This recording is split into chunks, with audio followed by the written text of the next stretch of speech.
بسم الله الرحمن الرحيم. السلام عليكم ورحمة الله وبركاته. Waalaikumsalam warahmatullahi Waalaikumsalam wabarakatuh. warahmatullahi wabarakatuh. الحمد لله البر الجواد الذي جلت نعمه عن الإحصاء بالأعداد، المان باللطف والإرشاد، الهادي إلى سبيل الرشاد، الموفق للتفقه في الدين من لطف به واختاره من العباد. أحمده أبلغ حمد وأكمله وأزكاه وأشمله، وأشهد أن لا إله إلا الله الواحد الغفار، وأشهد أن محمدا عبده ورسوله المصطفى المختار، صلى الله وسلم عليه وزاده فضلا وشرفا لديه. أسأل الله أن يفقهنا في الدين، وأن يعلمنا ما ينفعنا، وأن ينفعنا بما علمنا، وأن يزيدنا علما نافعا وعملا صالحا، إنه ولي ذلك والقادر عليه. وبعد، الحمد لله الذي بنعمته تتم الصالحات. Segala puji bagi Allah Subhanahu wa Ta'ala atas semua limpahan nikmat dan karunia-Nya, yang dengan nikmat dan karunia-Nya kita bisa mendapatkan semua kesempurnaan, kita bisa mendapatkan semua ketaatan dan melaksanakan semua ketaatan. Maka semoga Allah senantiasa menjaga nikmat-nikmat ini untuk kita semua, dan juga semoga memberikan taufik kepada kita semuanya agar kita bisa mensyukuri nikmat-nikmat itu. Wafaqanallahu jami'an. Alhamdulillah, pagi hari ini kita bisa melanjutkan belajar kita di majelis ini, dan ini adalah pertemuan ketiga di majelis tadabbur bacaan salat. Maka kita niatkan duduk kita di pagi hari ini untuk ibadah dalam rangka melaksanakan ketaatan kepada Allah Subhanahu wa Ta'ala. Kemudian kita niatkan juga untuk menghilangkan kejahilan pada diri kita sendiri dan orang-orang di sekitar kita. Dan juga kita niatkan untuk memperbaiki amalan kita. Semoga Allah selalu memberikan taufik kepada kita semua.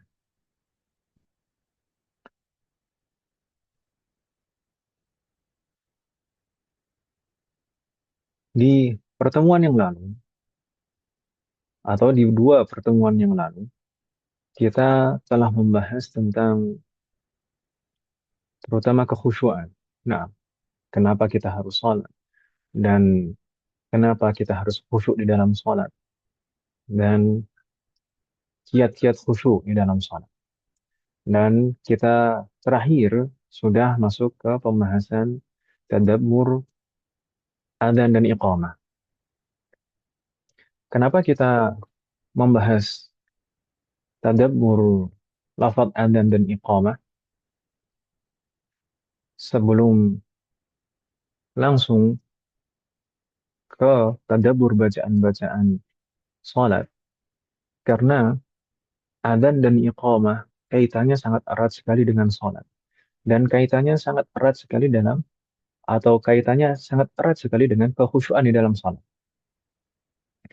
Makanya tidak heran kenapa adzan dan iqamah itu selalu disunahkan pada setiap sholat jamaah. Bahkan ketika sholat jamaah itu hanya 2 orang, tetap disunahkan untuk adzan dan iqamah. Meskipun 2 orang itu sudah sama-sama hadir di tempat sholat, tetap disunahkan untuk adzan dan iqamah. Karena sangat erat sekali kaitannya adzan dan iqamah dengan kekhusyuan di dalam sholat. Di pertemuan yang lalu, kita sudah membahas lafaz takbir, yaitu makna yang terkandung di dalam lafaz takbir, bahwasanya kita mengagungkan Allah Subhanahu wa Ta'ala di sana. Kita meyakini dan mengakui di dalam hati kita bahwasanya Allah lah satu-satunya yang paling agung, tidak ada yang sebanding dengannya, Tidak ada yang lebih penting darinya. Tidak ada yang lebih diutamakan darinya. Allah lebih besar dan lebih agung dari segala sesuatu, dari apapun. Lebih penting dari apapun. Dari dunia dan seisinya. Dari akhirat dan seisinya. Bahkan diri kita sendiri. Semua urusan kita tidak ada apa-apanya di hadapan urusan Allah Subhanahu wa Ta'ala. Dan kemarin juga kita sampaikan kondisi, macam-macam kondisi seseorang saat mengucapkan takbir. Maka kondisi yang pertama adalah seseorang menghadirkan makna takbir itu di dalam hati, kemudian baru mengucapkan dengan lisannya, sehingga lisan itu hanya bentuk ungkapan saja. Lisan itu menerjemahkan apa yang ada di dalam hati, yang mana sebelumnya hatinya sudah dipenuhi makna takbir, kemudian terucap dengan lisan. Dan itu kondisi yang paling afdol, kondisi yang paling utama dan paling baik. Adapun kondisi kedua, yang ini adalah paling banyak dialami oleh kita, kebanyakan manusia, yaitu mengucapkan lafaz takbir dengan lisan terlebih dahulu dan berusaha dengan sekuat tenaga untuk menghadirkan maknanya di dalam hati. Kemudian kita sampaikan juga di pertemuan yang lalu musibah-musibah yang menafikan makna kalimat takbir. Musibah-musibah yang menafikan makna kalimat takbir. Yaitu saat seseorang mengucapkan kalimat takbir tapi hatinya mendustakan. Bagaimana maksudnya mendustakan? Naam, lisannya mengucapkan takbir Allahu Akbar, tapi di dalam hatinya dia masih menganggap, masih memikirkan, masih berkeyakinan bahwasanya ada hal-hal yang penting yang lain selain Allah Subhanahu wa taala. Ketika seseorang mengucapkan lafaz takbir Allahu Akbar, tapi di dalam hatinya masih mengkhawatirkan perkara-perkara dunia. Ketika dia mengucapkan lafaz Allahu Akbar, dia masih hatinya masih sibuk dengan pekerjaannya. Ketika mengucapkan lafaz Allahu Akbar, dia masih mengkhawatirkan keluarganya, anaknya, istrinya. Maka hal yang semacam itu pada dasarnya adalah kedustaan di dalam hati. Dia hanya mengucapkan secara lisannya, tapi hatinya mendustakan. Semoga Allah memberikan taufik kepada kita semua. Kemudian musibah yang kedua yang menafikan makna takbir adalah al-kibr,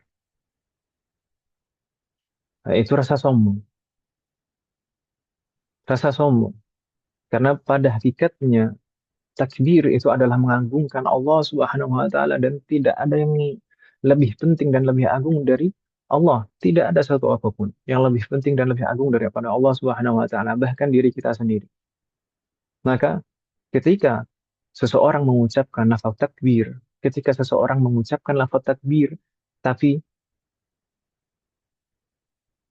jika di dalam hatinya masih merasa dia lebih baik daripada orang lain, dalam perkara apapun, baik dalam perkara dunia, dia merasa lebih baik daripada orang lain. Padahal itu semuanya dari Allah Subhanahu wa taala. Demikian juga bahkan dalam perkara akhirat. Jika seseorang merasa lebih baik dalam perkara akhirat daripada orang lain, maka pada hakikatnya dia telah menafikan makna takfir yang telah dia ucapkan dengan lisan.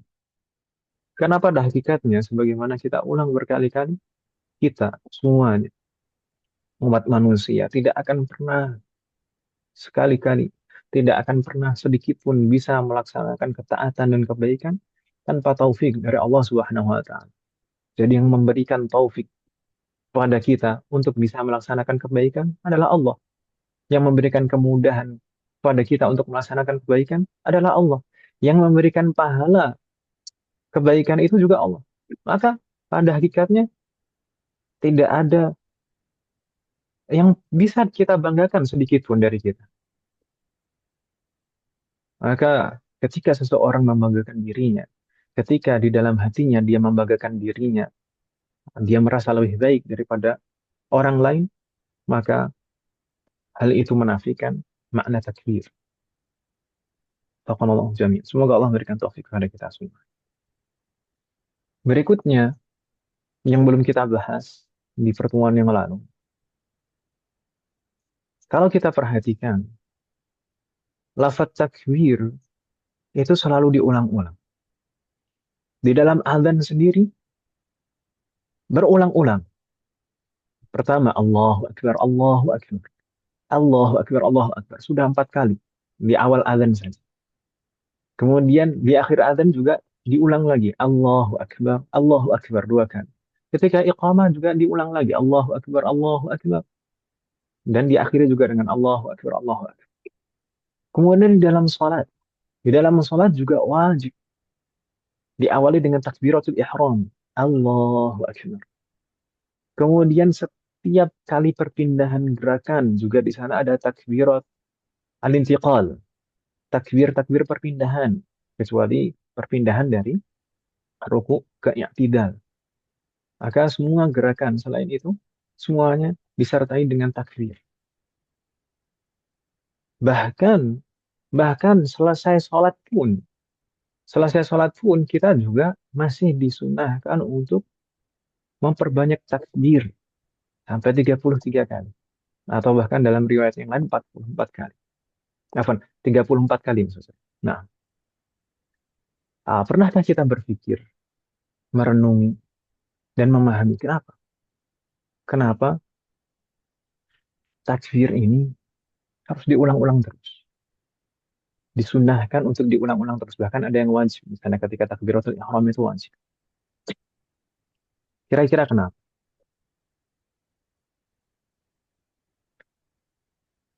Maka jawabannya di antara jawabannya adalah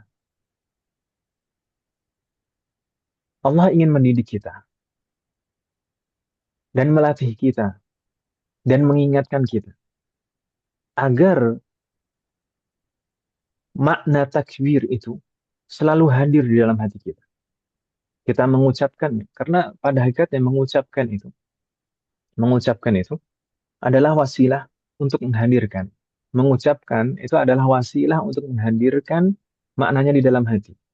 Mengucapkan dengan lisan itu akan membantu kita untuk menghadirkan maknanya di dalam hati. Sebagaimana di dalam niat, niat itu tempatnya di dalam hati. Kalau kita membahas fikih sebelumnya. Niat itu tempatnya di dalam hati. Nanti insya Allah akan kita bahas juga masalah niat. Niat sholat. Niat itu tempatnya di dalam hati. Tapi kalau seandainya dilafatkan, bukan berarti niatnya berpindah ke lisan. Tapi lisan itu membantu. Lisan itu membantu agar hati itu lebih mantap dalam menghadirkan niat tersebut. Wafaqanallah jami'an. Semoga Allah memberikan taufik kepada kita semua. Karena hati kita itu sangat lemah.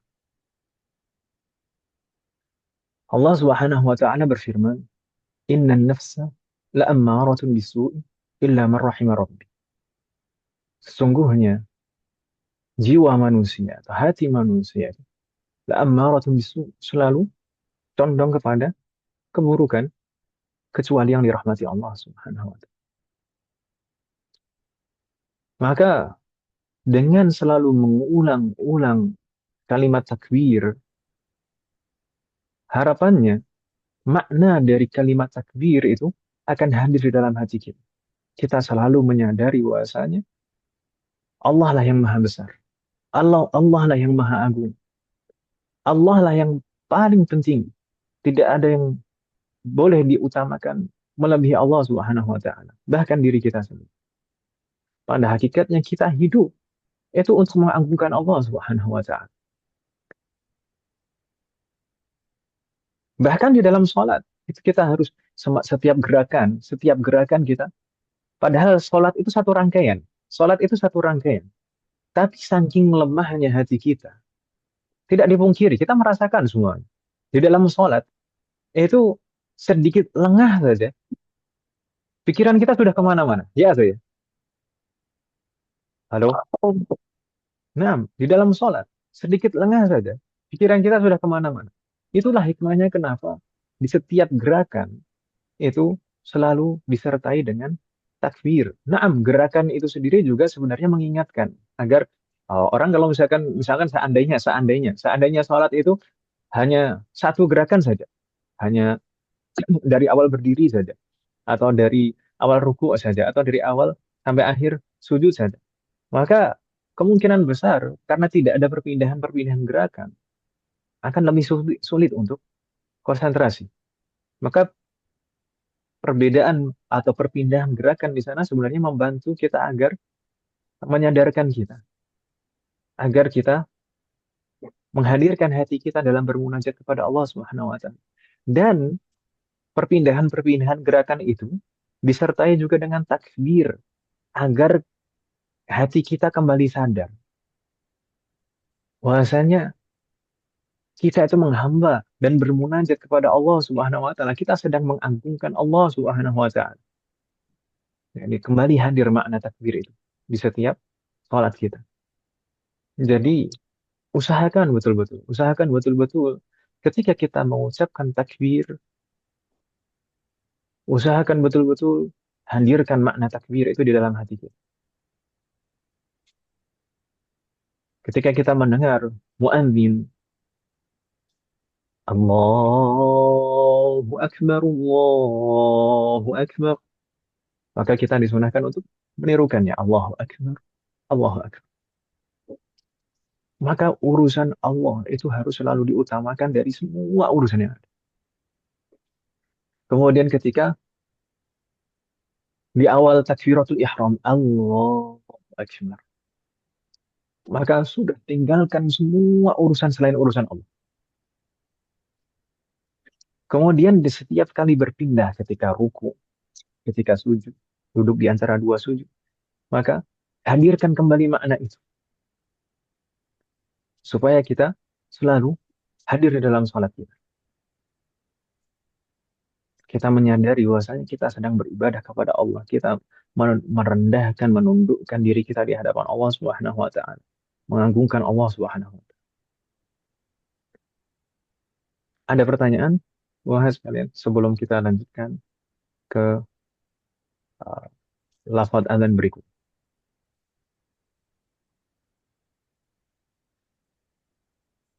Nampaknya tidak ada, maka kita lanjutkan. Lafaz adzan berikutnya yaitu syahadah atau bersambung di sana dua kalimat syahadah. Asyhadu an la ilaha illallah. Maka ini adalah persaksian. Ini adalah persaksian bahwasanya tidak ada ilah selain Allah. Maka kita perlu memahami makna ilah sendiri. Sehingga nanti juga kita bisa memahami makna nama Allah dan maksudnya apa. Maka ilah itu maknanya adalah al-ma'bud. Al-ilah artinya adalah al-ma'bud. Itu yang disembah. Berarti, nah, kata nama Allah, Allah itu mushtaq atau uh, merupakan turunan dari kata ilah. Maka makna la ilaha illallah adalah biasanya kalau diterjemahkan secara mudahnya tidak ada sesembahan yang berhak untuk disembah kecuali Allah. Tidak ada sesembahan yang berhak untuk disembah selain Allah. Maka perlu kita pahami di sini ada penafian atau istilahnya kalau dalam bahasa Arab ada an-nafyu wal isbat. Ada penafian dan penetapan. Maka penafian di situ sebenarnya mengandung larangan dan penetapan di situ sebenarnya adalah mengandung perintah. Penafiannya di mana? Penafiannya ada di bagian pertama, la ilaha. tidak ada ilah, tidak ada sesembahan yang berhak untuk disembah. Sama sekali tidak ada yang berhak untuk disembah. Ini penafian secara umum. Semuanya. Tidak ada yang berhak untuk disembah. Satu pun. Kemudian baru setelahnya penetapan. Setelah semuanya dinafikan, hanya menetapkan satu saja. Satu-satunya. Illallah. Ini menetapkan. Kecuali Allah saja yang berhak untuk disembah. Maka sebenarnya ini adalah larangan dan perintah.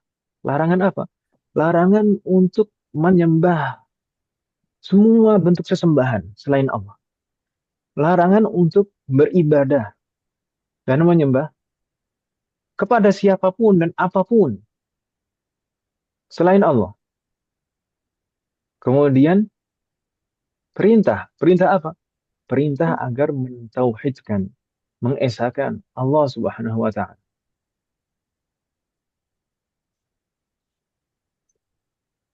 Jika ada pertanyaan saya, maksudnya larangan untuk menyembah itu apa? Menyembah siapa? Dalam bentuk apa? Maka semua bentuk ketaatan dan peribadatan itu semuanya tidak boleh kecuali hanya kepada Allah Subhanahu wa taala. Baik ibadah-ibadah hati maupun ibadah-ibadah fisik. Ibadah hati misalnya seperti apa? Ibadah hati misalnya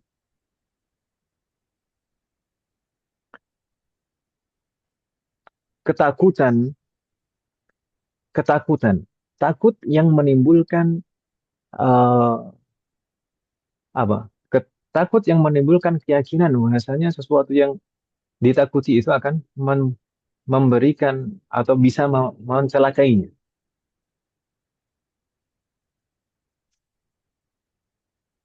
Takut, takut ini pada dasarnya takut maksudnya takut yang berdampak pada keyakinan bahwasanya sesuatu yang ditakuti itu bisa mencelakainya. Maka hal itu sebenarnya hanya boleh diyakini pada Allah saja. Maka kalau misalkan kita takut pada misalkan binatang buas misalkan, maka takut kita kepada binatang buas itu jangan sampai mengalahkan takut kita kepada Allah Subhanahu wa taala. Ketika kita takut kepada binatang buas, nah kita diperintahkan untuk menjaga diri kita oleh Allah Subhanahu wa taala. Namun, kekhawatiran dan takut itu jangan sampai eh, disertai dengan keyakinan bahwasanya hal itulah yang mencelakai kita. Kita harus tetap yakin di dalam hati kita bahwasanya segala sesuatu tidak akan menimpa kita kecuali atas izin dan kehendak Allah Subhanahu wa taala. Mau bagaimanapun yang terjadi, mau apapun yang terjadi, mau seluruh umat manusia memusuhi kita dan ingin mencelakai kita, jika Allah tidak menghendakinya, maka itu tidak akan terjadi. Rasa takut. Demikian juga rasa cinta. Rasa cinta yang puncaknya rasa cinta itu hanya untuk Allah Subhanahu wa taala. Maka tidak boleh kita dilarang dari kalimat ini. La ilaha illallah.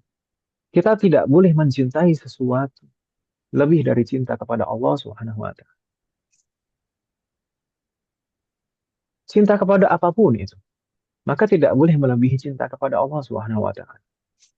Mau kita menyukai makanan, kita menyukai harta, kita menyukai pakaian yang bagus, kita menyukai misalkan kalau ibu-ibu kita misalkan ibu-ibu suka kosmetik, misalkan skincare, misalkan kecantikan, misalkan kita menyukai keluarga kita, pasangan kita, anak-anak kita, maka rasa cinta kita kepada semua hal itu tidak boleh melebihi atau bahkan sebanding dengan cinta kita kepada Allah Subhanahu.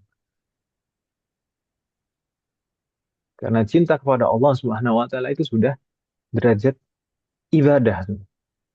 Maka tidak boleh diperuntukkan pada selain Allah Subhanahu wa taala.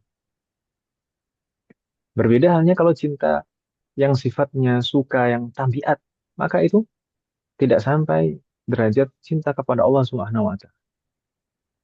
Karena cinta kepada Allah Subhanahu wa taala itu sudah cinta yang paling agung, paling ujung sudah. Ketika kita cinta kepada Allah Subhanahu wa taala artinya kita mau merelakan segala sesuatu hanya untuk Allah Subhanahu wa taala.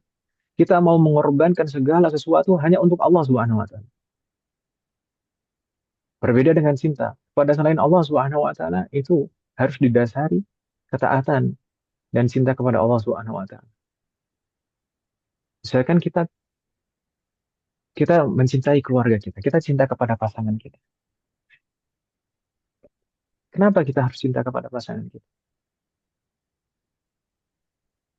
Apakah karena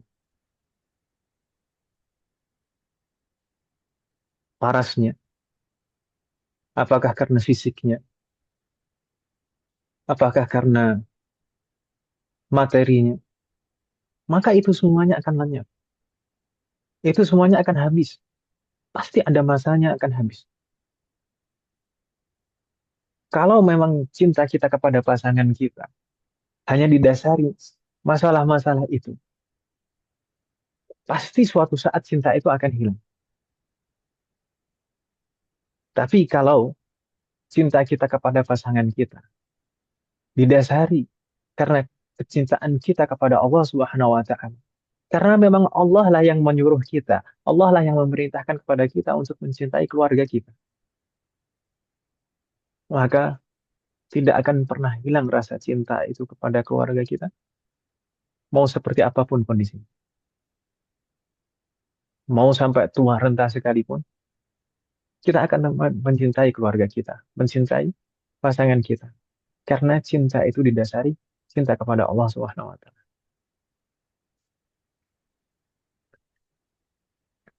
Termasuk juga tawakal. Termasuk ibadah hati adalah tawakal. Maka tawakal ini apa? Tawakal itu berserah diri.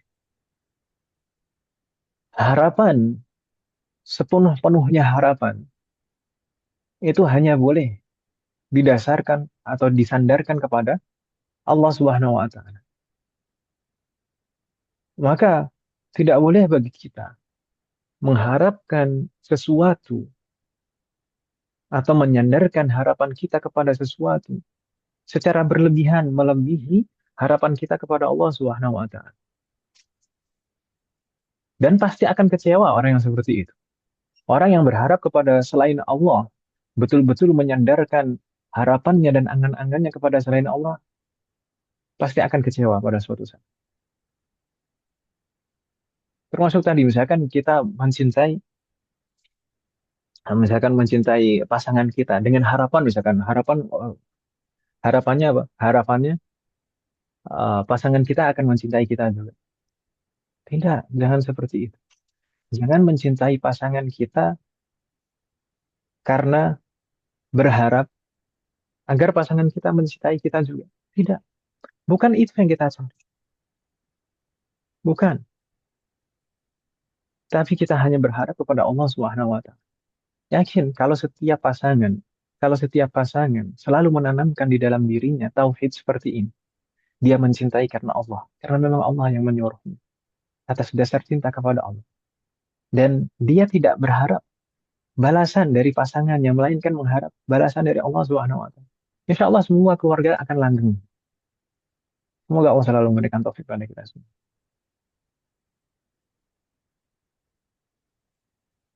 Maka hadirkanlah setiap lafaz ini, hadirkanlah makna setiap lafaz ini di dalam hati kita dan dalam kehidupan kita.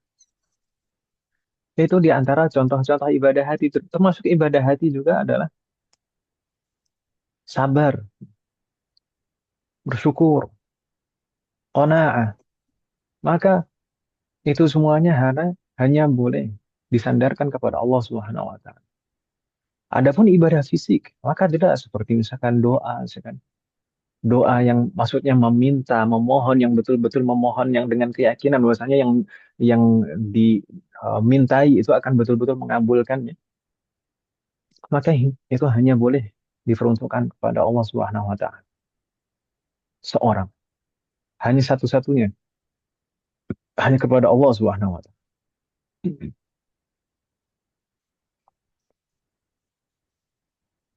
Waffaqanallah jami'an. Kemudian,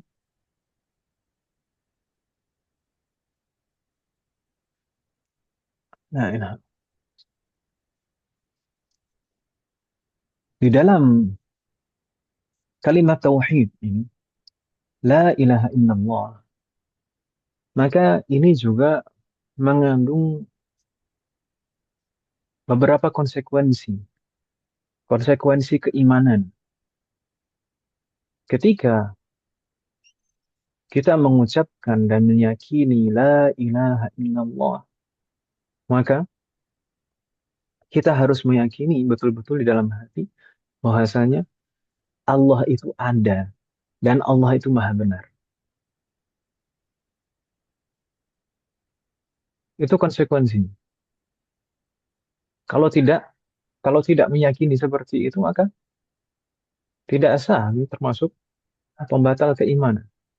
Maka harus disertai dengan keyakinan bahwasanya Allah itu ada dan Allah itu maha benar.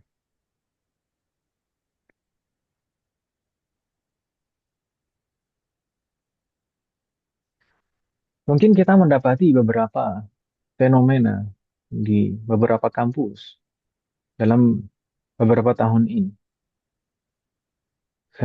Fenomena-fenomena atau dalam bentuk dialog-dialog yang arahannya itu ke keyakinan komunis. Arahannya itu menggiring mahasiswa agar ragu akan keberadaan Allah Subhanahu wa taala. Maka ini sangat bahaya sekali. Mungkin kalau beberapa tahun sebelumnya, marak di sana saat saya mungkin usia-usia sekolah dulu, dahulu marak di kampus-kampus pemikiran liberal. Sekarang lebih parah lagi. Sekarang anak-anak muda itu diarahkan ke pemikiran komunis, ateis. Mungkin tidak secara langsung seperti itu. Tidak secara langsung. Tidak langsung meragukan keberadaan Allah Subhanahu wa taala, tapi digiring sedikit demi sedikit. Dimulai dari misalkan pertanyaan-pertanyaan yang dimunculkan, uh, pertanyaan-pertanyaan misalkan, uh, apakah Allah itu adil misalkan, ketika ada orang baik tapi miskin dan kehidupannya sulit. Kemudian ada orang yang jahat tapi kaya raya misalkan. Atau orang kafir tapi kaya raya. Apakah itu adil? Atau uh, pertanyaan yang lain, apakah Allah adil dengan adanya musibah-musibah? Dengan pertanyaan-pertanyaan seperti itu, sedikit demi sedikit, semuanya akan digiring, digiring, digiring. Pada akhirnya, nanti akan ada pertanyaan, apakah Allah itu ada? Maka ini sangat berbahaya dan rawan sekali. Maka akidah paling dasar, betul-betul paling dasar, itu adalah kita harus mengimani dan meyakini bahwasanya Allah itu ada. Makanya tidak heran di beberapa kitab tauhid, kitab akidah, para ulama menjelaskan hukumnya fardu ain, hukumnya wajib bagi setiap muslim untuk mengetahui dalil bahasanya Allah itu ada. Kalau tidak tahu dalil dari Al-Quran, maka paling minimal adalah dalil secara akal. Apa dalil secara akal bahasanya Allah itu ada?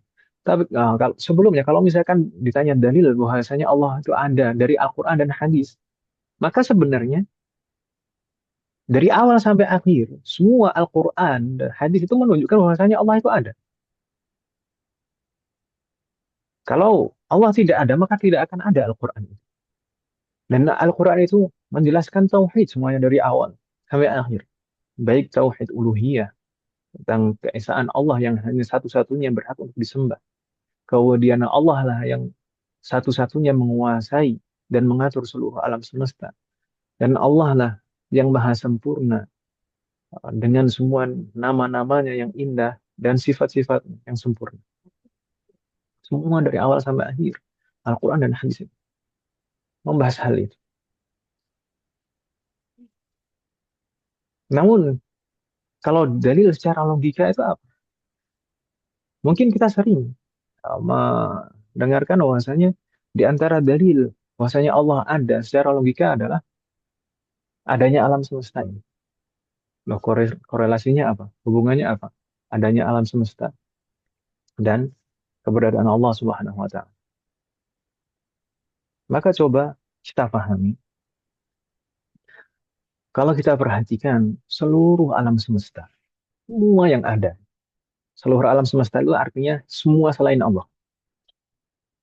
Seluruh alam semesta, yaitu semua selain Allah. Kalau kita perhatikan, semuanya selalu berubah-berubah, berubah-ubah. Dari satu kondisi ke kondisi yang lain. Dari satu keadaan ke keadaan yang lain. Manusia misalnya, dari bayi, kemudian anak-anak, remaja, dewasa, kemudian menua lagi. Semuanya. Permukaan bumi itu selalu berubah. Gunung-gunung itu juga berubah. Pohon, hewan, semuanya berubah. Bahkan bebatuan, semuanya berubah. Langit, selalu berubah-ubah.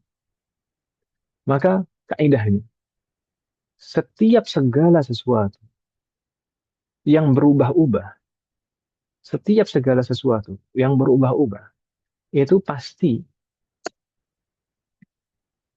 berasal dari tidak ada, kemudian diadakan, dan akan kembali tidak ada lagi. Setiap yang berubah-ubah pasti seperti itu. Pasti itu, sudah suatu kepastian. Segala sesuatu yang berubah-ubah, itu pasti sebelumnya tidak ada. Kemudian ada, kemudian nanti akan tidak ada lagi. Segala sesuatu seperti itu yang berubah-ubah.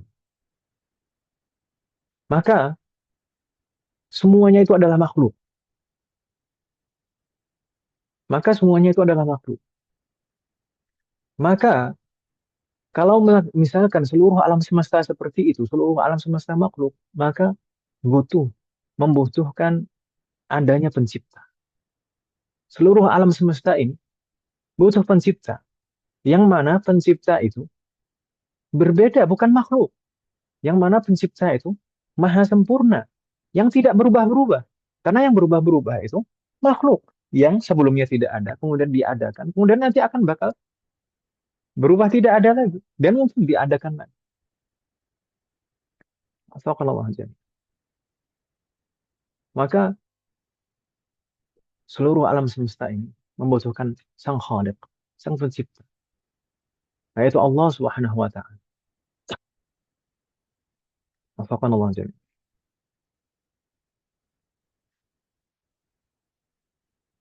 Itu dalil yang paling minimal yang harus kita pahami akan keberadaan Allah Subhanahu wa taala. Semoga Allah memberikan taufik kepada kita semua. Kemudian di antara konsekuensi kalimat tauhid ini juga adalah kita harus betul-betul meyakini bahwasanya Allah lah satu-satunya yang berhak untuk disembah dan tidak ada sekutu baginya satupun, sedikit pun. Allah itu Maha Esa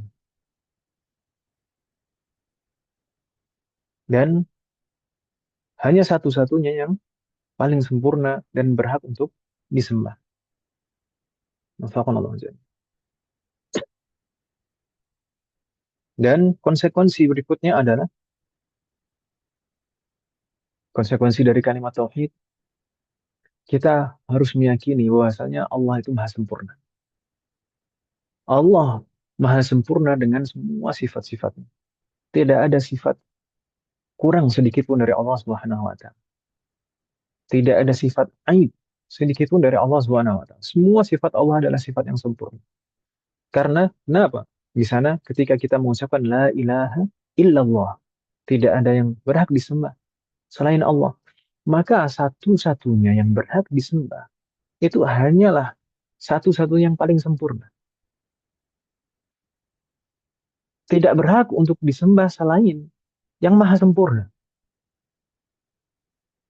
Maka konsekuensi dari kalimat tauhid ini adalah diantaranya kita meyakini bahwasanya Allah lah yang maha sempurna dengan segala sifat. Subhanallah.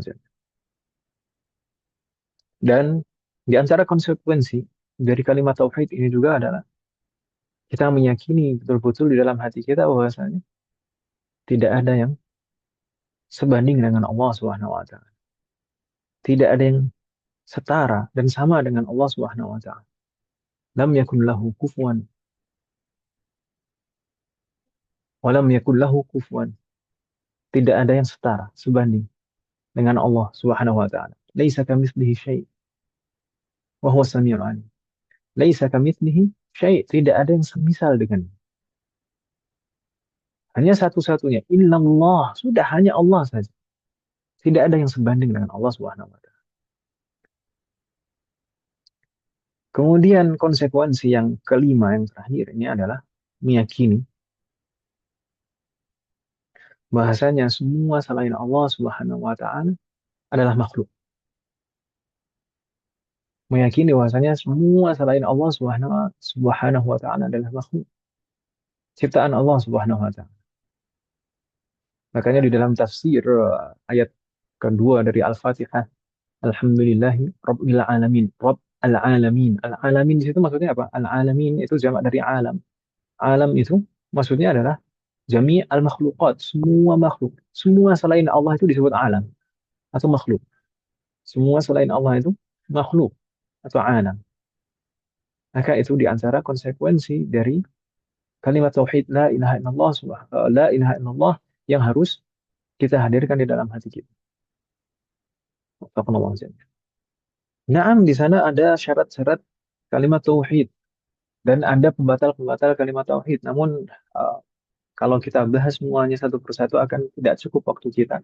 Maka itu sebenarnya sudah pernah kita bahas di saat kita membahas akidah di Majelis Mudarasah.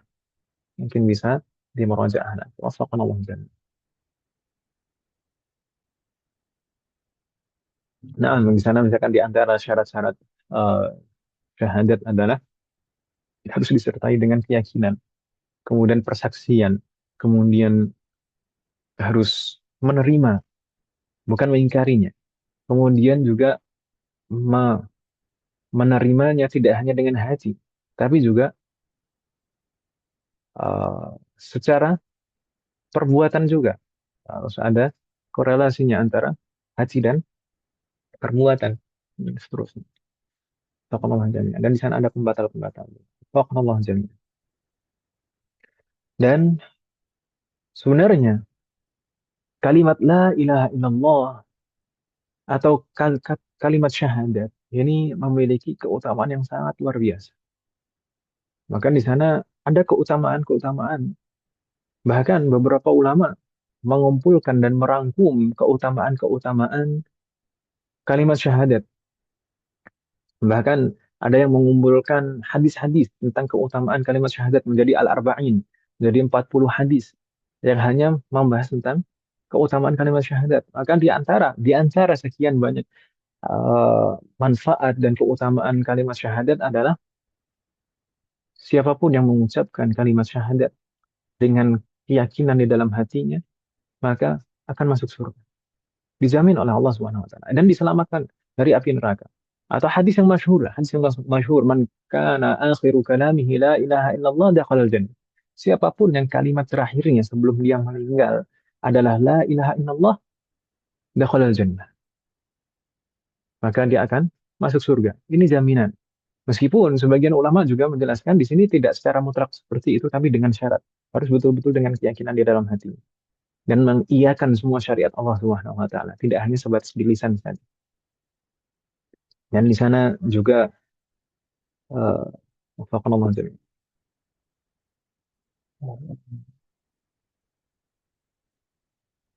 Ada keutamaan-keutamaan yang lain seperti misalnya disebutkan di beberapa hadis eh, memperbanyak kalimat tahlil la ilaha illallah subhanahu wa ta'ala, la ilaha illallah, eh, la ilaha illallah wahdahu la syarika lah. Ini akan menguatkan keimanan. akan menambahkan keimanan. Tentu juga tidak mutlak begitu saja. Kalau hanya diucapkan secara lisan saja, mungkin tidak akan pernah terasa. Maka semua zikir itu harus dihadirkan maknanya di dalam hati. Semua zikir. Sebagaimana salat yang mendapatkan pahala itu hanya salat yang disertai dengan khusyuk. Maka para ulama juga menjelaskan bahwasanya zikir itu juga harus disertai dengan menghadirkan maknanya di dalam hati. Menghadirkan makna zikir itu di dalam hati. Bukan hanya sebatas di lisan saja. Naam, kalau diucapkan di lisan, maka lisannya mendapatkan pahala. Disibukkan dengan kalimat thayyibah. Disibukkan lisannya dengan zikir dan kalimat thayyibah. Kalimat-kalimat yang baik kepada Allah Subhanahu wa taala. Namun dampak dampak implementasi yang nyata di dalam kehidupan dari zikir-zikir yang diucapkan di lisan itu tidak akan hadir kecuali saat mengucapkannya disertai dengan menghadirkan maknanya di dalam. Waqallahu a'lam. Dan berikutnya, syahadat yang pertama yaitu asyhadu an la ilaha illallah ini tidak akan sempurna kecuali jika disertai dengan syahadat yang kedua yaitu asyhadu anna Muhammadar Rasulullah. Ini sudah menjadi pasangan yang tidak terpisahkan. Syahadat yang pertama tidak akan sempurna tanpa dibarengi dengan syahadat yang kedua.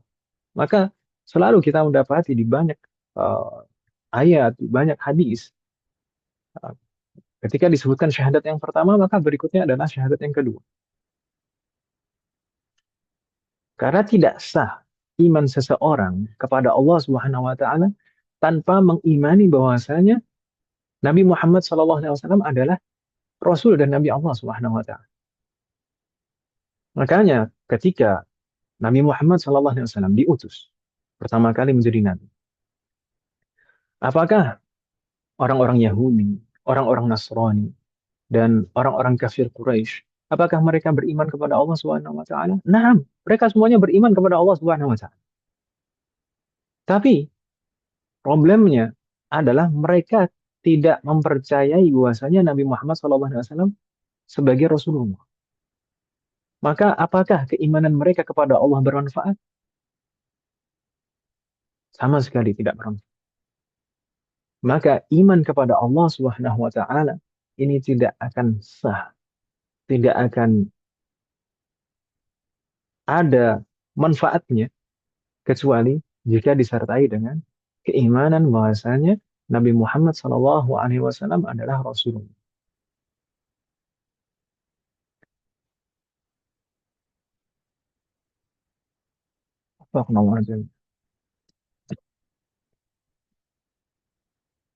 Lalu syahadat yang kedua ini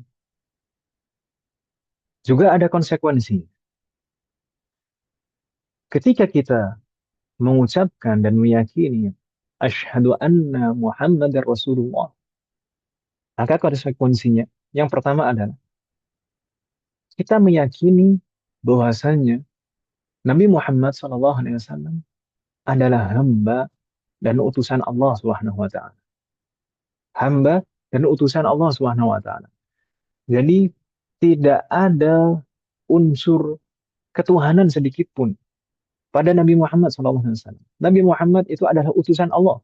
Utusannya tidak ada sama sekali unsur kesetaraan dengan Allah Subhanahu wa taala.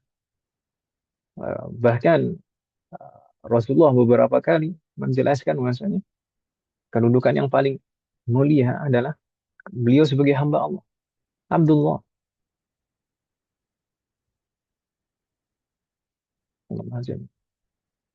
Maka ini konsekuensi yang pertama dari syahadat yang kedua.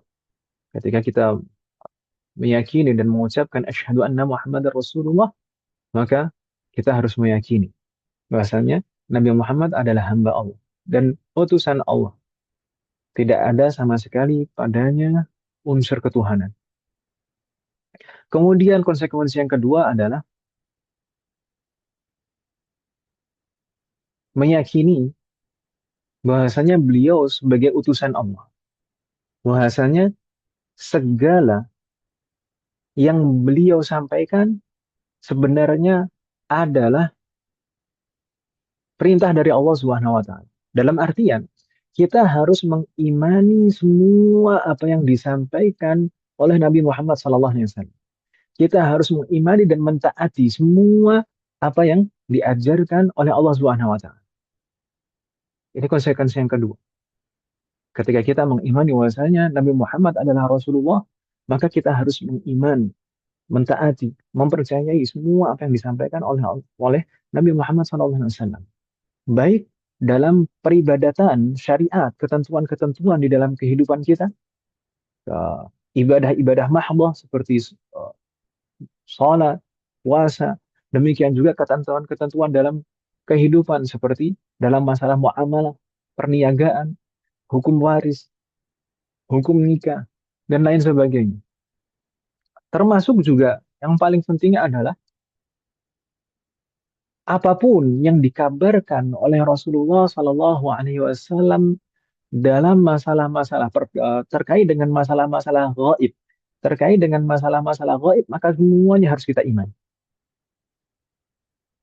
Terkait dengan wujudullah, terkait dengan para malaikat, terkait dengan para rasul terdahulu, terkait dengan kitab-kitab terdahulu, terkait dengan al-qada dan qadar, terkait dengan hari akhir, semua rangkaian hari akhir dari mulai dicabutnya nyawa manusia, kemudian digiringnya manusia itu ke liang lahat, maka di sana mulai alam barzah. Di sana ada dua malaikat yang akan bertanya kepada kita, akan menghakimi kita di penghakiman yang pertama di dalam kubur.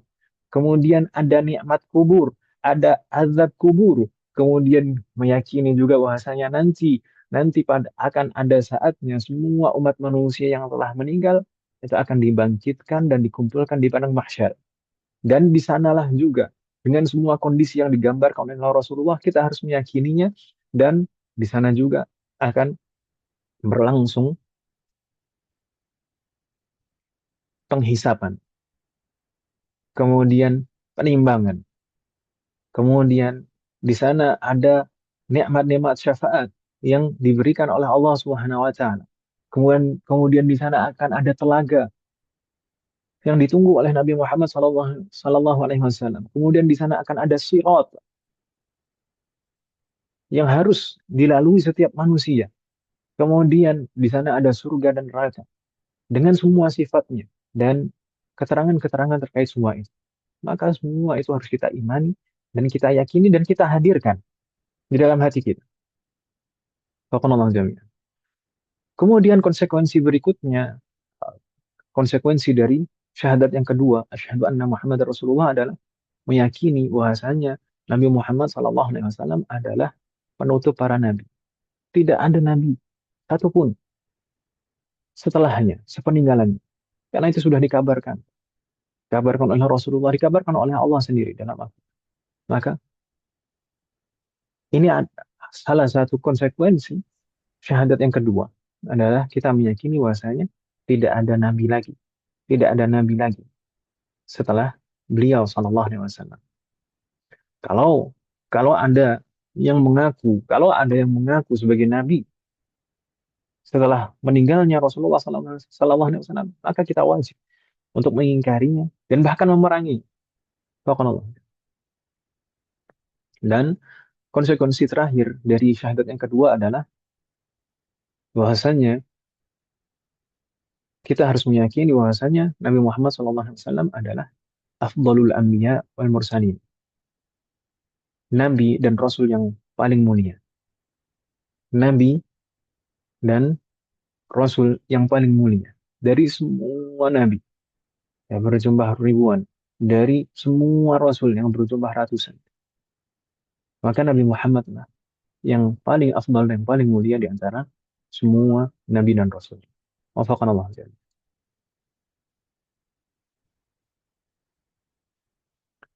Mungkin ada pertanyaan,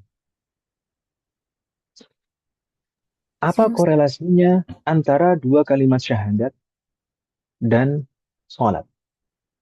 Kenapa dua kalimat syahadat ini dimunculkan di azan sebelum sholat?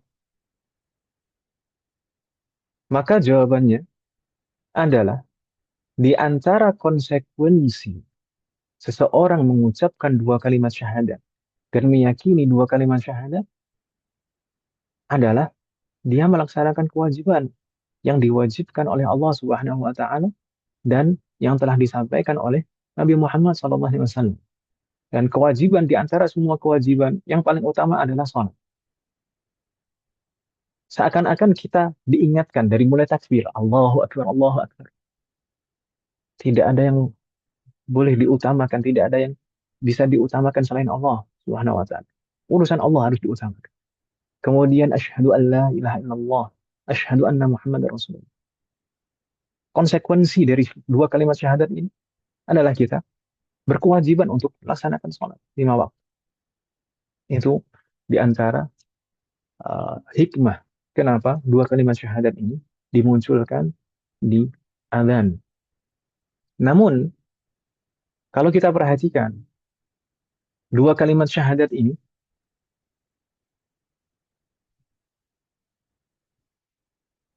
juga berulang di dalam kehidupan kita. Berulang-ulang, selalu berulang. Ada dua kalimat syahadat yang wajib diucapkan, yaitu ketika seseorang baru masuk Islam, maka wajib untuk mengucapkan. Namun, selain itu, ketika seseorang sudah masuk Islam, juga dianjurkan untuk memperbanyak syahadat atau kalimat la ilaha illallah Muhammadur Rasulullah atau kalimat tahlil saja. Ya atau iya? Kapan saja di antara waktu-waktu kita disunahkan untuk memperbanyak tahlil atau dua kalimat syahadat ketika zikir pagi dan petang. Ya atau ya? Kita disunahkan untuk mengucap di antara zikir pagi dan petang di sana ada dua kalimat syahadat. Kemudian setiap selesai sholat, setiap selesai sholat di sana juga disunahkan untuk mengucapkan syahadat. Kemudian atau tahlil setidaknya. Kemudian setelah selesai wudhu, ketika azan ini ada dua kalimat syahadat. Dan disunahkan juga setiap khutbah. Setiap khutbah ini maksudnya setiap muqaddimah. Naam khutbah, kalau khutbah, naam di sana ada rukun syahadat, dua kalimat syahadat. Namun setiap muqaddimah juga disunahkan untuk mengucapkan dua kalimat syahadat. Baik muqaddimah saat mengajar, saat menulis, disunahkan untuk mengucapkan dua kalimat syahadat.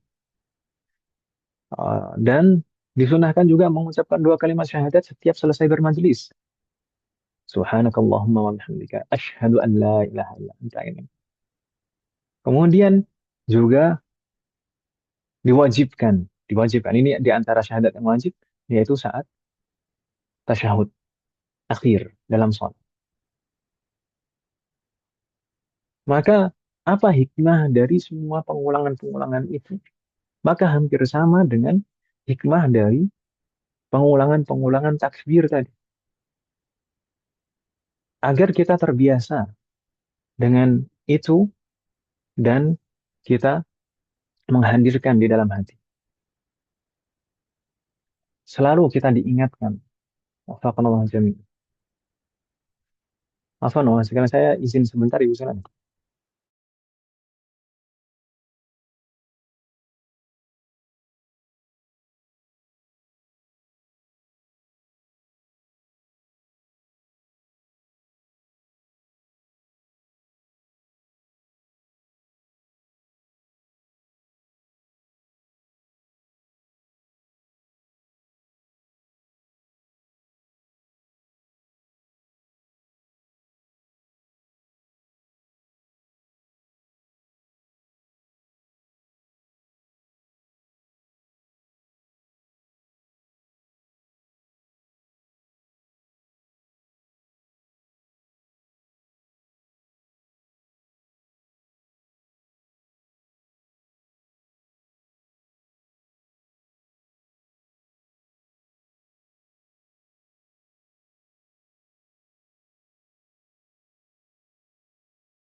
Cek, halo.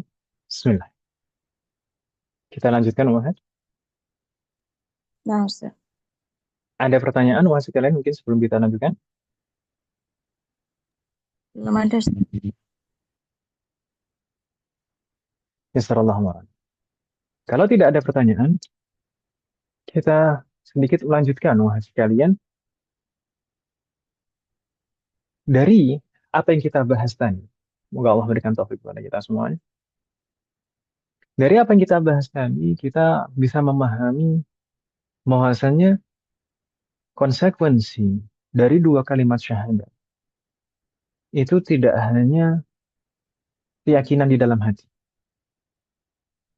Konsekuensi dari dua kalimat syahadat itu tidak hanya keyakinan di dalam hati, melainkan juga harus menghadirkannya dalam perbuatan kita. Di antaranya adalah melaksanakan kewajiban ibadah secara fisik yang merupakan ibadah fisik yang paling utama, yaitu sholat. Makanya ditegaskan dengan kalimat adzan berikutnya, yaitu hayya 'alas shalah. Ini adalah ajakan untuk sholat. Ini seakan-akan betul-betul menegaskan. Jadi tidak hanya isyarat-isyarat saja. Kalau sebelum-sebelumnya Allahu Akbar, kemudian dua kalimat syahadat, ini mengingatkan kedudukan kita. Kita ini siapa? Kewajiban kita. Untuk apa kita diciptakan di dunia? Kemudian dengan terang-terangan berikutnya hayya 'alas shalah, kita diingatkan inilah kewajiban utama kita. Namun sebagaimana kita sempat sebutkan di pertemuan-pertemuan yang lalu, kalau kita perhatikan setiap perintah sholat, baik di dalam Al-Quran maupun di dalam hadis, maka selalu menggunakan redaksi aqim, aqamu, aqimu, iqamatus salat. Selalu menggunakan kata dasar aqama yuqim. Maka sholat itu tidak cukup hanya sekedar yang penting dikerjakan saja. Tidak. Itulah hikmahnya kenapa ada azan dan iqamah sebelum sholat. Azan itu beberapa menit sebelum sholat. Iqamah itu beberapa saat sebelum mulai takbiratul ihram. Hikmahnya apa? Agar kita mempersiapkan diri dengan segala sesuatu yang dibutuhkan untuk sholat. Dari semua syarat-syarat sahnya. Dan semua apa yang kita butuhkan saat melaksanakan nanti. Maka di sana harus suci dari hadas kecil dan hadas besar. Jadi ketika azan itu bukan setelah azan langsung iqamah kemudian langsung takbiratul ihram, tidak. Ada jeda di sana supaya kita diberikan waktu untuk bersiap-siap, menutup aurat dan bahkan mengerjakan sunnah-sunnah untuk menuju tempat sholat, menggunakan wangi-wangian, menggunakan pakaian yang terbaik, khudzu zinatakum 'inda kulli masjid, untuk kesempurnaan sholat. Ini azan ini disyariatkan dan di sana ada lafaz hayya 'alas shalah, ini mengingatkan kita agar kita bersiap betul-betul untuk melaksanakan sholat. Tidak hanya sholat yang penting sekedar sholat saja, tapi persiapkan semuanya. Kita diberi waktu untuk bersiap. Kemudian diingatkan lagi nanti pada lafaz iqamah, hayya 'alas shalah, ada lagi hayya 'alas shalah lagi. Padahal kan sudah siap gitu. Iya, kalau sebelum-sebelumnya kita membutuhkan persiapan secara fisik, semua syarat-syarat sahnya. Dari mulai bersuci, menutup aurat, kemudian uh, mengenakan pakaian yang terbaik, dan seterusnya. Kemudian kita berjalan ke tempat sholat. Nah, itu butuh proses. Tapi ketika iqamah, kita butuh persiapan hati. Kita butuh persiapan hati. Ketika iqamah, maka kita bersiap-siap menata shaf. Jadi bukan uh, kalau tidak seandainya tidak ada iqamah, seandainya tidak ada iqamah, tiba-tiba misalkan imamnya datang berdiri kemudian langsung takbiratul ihram, langsung makmumnya semuanya belum siap, maka akan sulit di sana untuk menghadirkan hati dari awal. Maka iqamah juga di sana adalah lafaz hayya 'alas shalah agar kita mempersiapkan hati kita. Dimulai dengan menata shaf, kemudian menyiapkan niat kita, kita menghadapkan badan kita ke arah kiblat dan menghadapkan hati kita kepada Allah Subhanahu wa taala. Baru dimulai dengan takbiratul ihram Allah Akbar.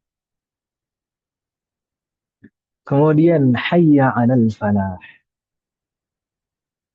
Apa makna hayya 'alal falah, Muhammad kalian?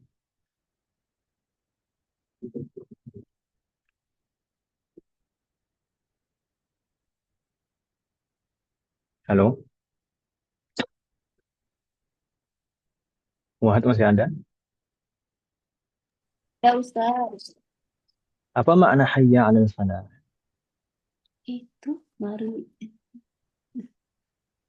mari menuju jalan keselamatan. Dan kemenangan. Kemenangan. Ini kemenangan apa ya maksudnya? Ah, marilah kita menuju kemenangan atau menuju jalan keselamatan. Qad aflaha. Naam, hayya 'alal falah. Falah itu bisa diartikan keselamatan. Falah bisa juga diartikan kemenangan. Falah juga. Barakallahu fiik. Namun, apa kaitannya? Pernah tidak kita memikirkan dan merenungi, kok di sini ajakan untuk sholat, berikutnya diikuti dengan ajakan menuju kemenangan. Maka, apa hubungannya? Sebenarnya, sebenarnya, ini kaitannya sangat erat sekali antara sholat dan falah. Kalau hayya ala sholat, ini kaitannya dengan agar kita mengerjakan sholat, menunaikan sholat dengan sah. Sedangkan hayya alal falah itu sebenarnya mengingatkan kita bahwasanya sholat itu tidak hanya yang penting sah, tapi juga harus disertai dengan khusyuk. Apa buktinya? Buktinya adalah di awal surat Al-Mu'minun. Qad aflahal mu'minun. Apa? Qad aflaha al-mu'minun. Sungguh beruntung orang-orang yang beriman. Aflaha yuflihu. Falah. Dengan kata dasar yang sama. Ya, atau ya? Qad aflaha al-mu'minun. Maka al-mu'minun, orang-orang yang beriman yang bagaimana yang mendapatkan falah itu alladzina hum fi salatihim khashi'un. Alladzina hum fi salatihim khashi'un. Orang-orang bukan semua orang yang beriman, tapi orang-orang yang orang-orang beriman yang khusyuk di dalam salat, yaitu orang-orang yang khusyuk di dalam salat mereka. Alladzina hum fi salatihim khashi'un. Kita sebenarnya diingatkan di sini. Khusyuk. Waktu salat khusyuk. Oh, hayya ala sholah, persiapkan sholatnya dengan betul supaya sah nanti sholatnya. Kemudian hayya ala falah, tunaikan sholatnya dengan khusyuk. Supaya engkau mendapatkan keberuntungan. Supaya engkau mendapatkan keselamatan dan kemenangan. Semoga, semoga kita termasuk orang-orang yang diberikan kekhusyuan di dalam sholat kita.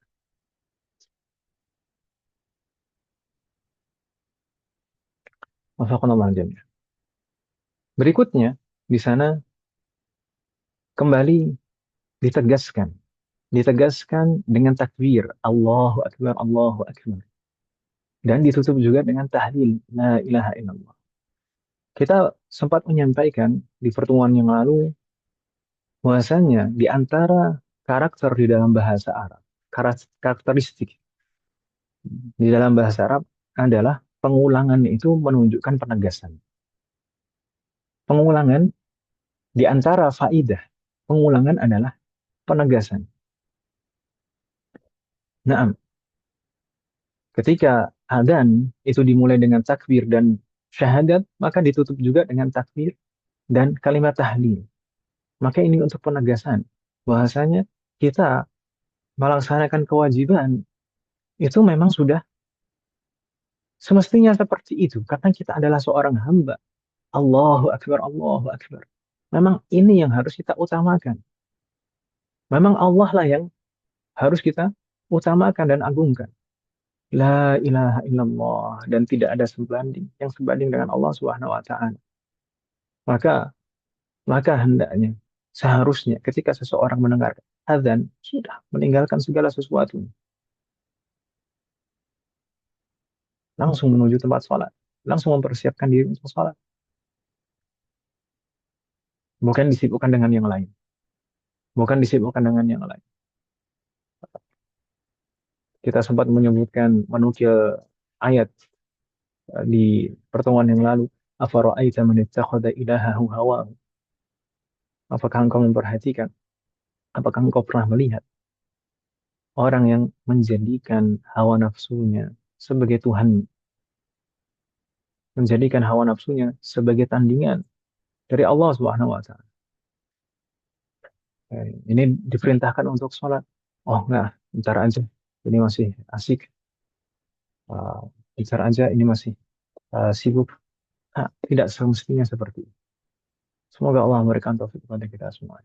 Naam, memang sebenarnya sholat, sholat itu melaksanakan sholat itu bukan kewajiban yang mudhayyak, bukan kewajiban yang uh, harus dikerjakan di awal waktu. Kalau tidak di awal waktu nggak boleh, misalkan seperti itu tidak seperti itu. Sebenarnya kalau ada kebutuhan itu boleh memang ditunda selama masih di dalam waktunya itu boleh melaksanakan sholat ditunda kalau misalkan kebutuhan terutama hal-hal yang untuk kemaslahatan